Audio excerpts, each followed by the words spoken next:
Many filmmaking techniques will put an audience on the edge of their seats, but none draws such critical praise as the subject of this week's video.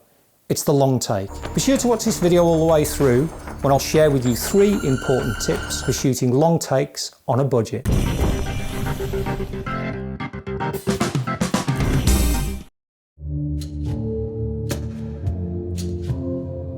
A long take is a technique where a director films a scene in such a way that it appears like one continuous piece of action for the audience. Like all great cinematic techniques, the best long takes don't come across as mere style over substance, but rather transport us, the audience, into the world on the screen. We become the character, see through their eyes, feel what they're feeling. You yelled shark.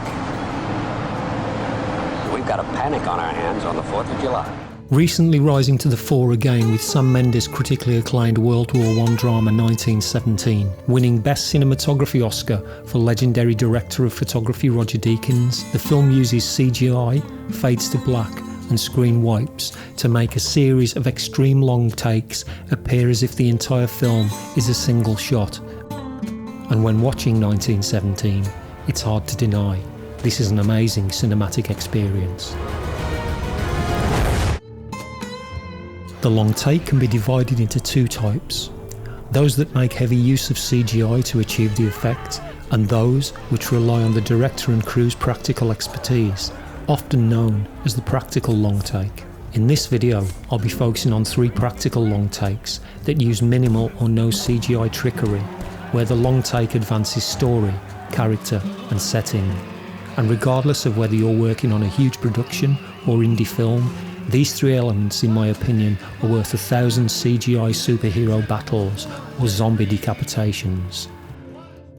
In no particular order, first up, the literal ticking time bomb of Wells' opening shot from Touch of Evil is not only one of the best long takes ever put on film, but also one of the best uses of dramatic irony, where, from the opening close-up of the bomb's timer being set to the duration of the take and what we are about to see, until its explosively tender climax some 3 minutes 50 seconds later, we the audience know more than Charlton Heston and Janet Leigh's characters.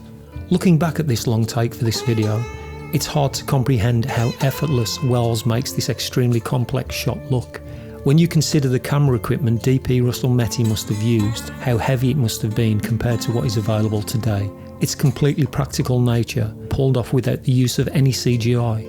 As with any great cinematic techniques, most directors feel that if the technique draws attention to itself, then it will become redundant, visible. This shot deserves its place on any long take list, with its influence visible in everything that followed, including 1964's much-cited funeral scene from Soy Cuba, another strong contender for the greatest long take of all time.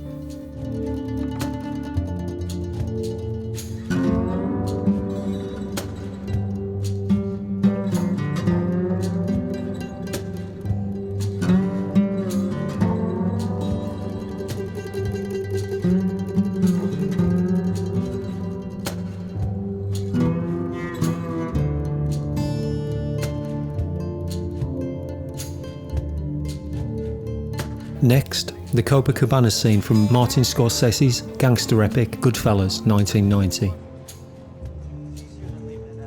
Many things have been said about this shot, all it represents and has influenced since.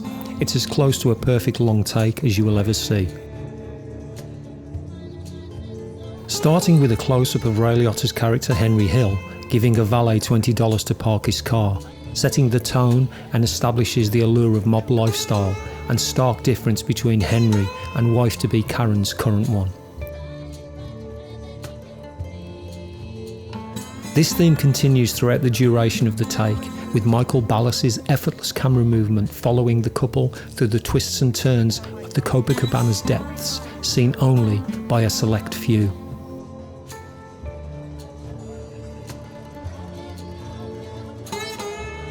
Often overlooked, the music bed And Then She Kissed Me by the Crystals perfectly gives us exposition on Karen's dizzying feelings for Henry. As the couple emerge from the kitchen into the club, we are then treated by Scorsese to a virtuoso POV moment. As we become the couple, following a table, a waiter carries aloft, to Henry and Karen's front row seats.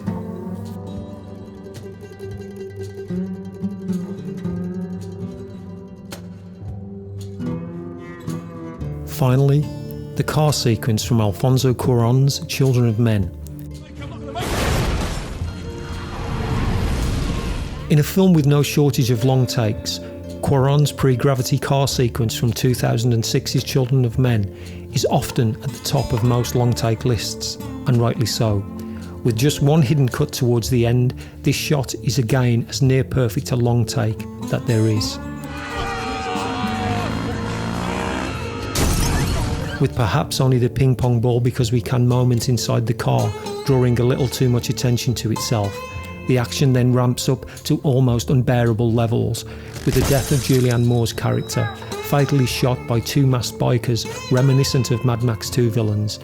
Following the gunshot, the sound design deafens us, like the car's occupants, as Cuarón's docu-style camera, character and object-motivated camera pans and washed-out colour palette hold us in a vice-like grip, unable to look away from the tragic images unfolding. Ironically, the sheer beauty of the greatest long takes can be summed up by this quote from master editor Walter Murch.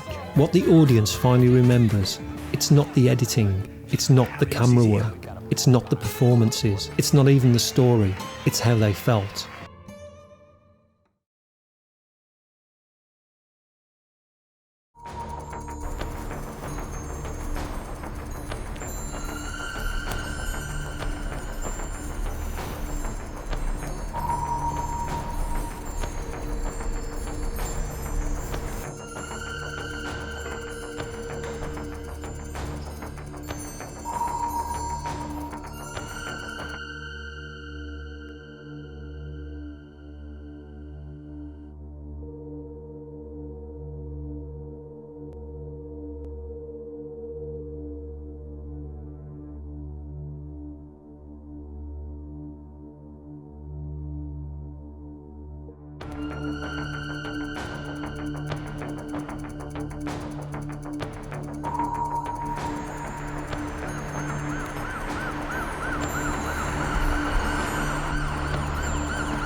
If you've enjoyed the content in this video, please click the like and subscribe buttons, and in the comment section below, I'd love to know what your favourite long take is of all time. Until next time.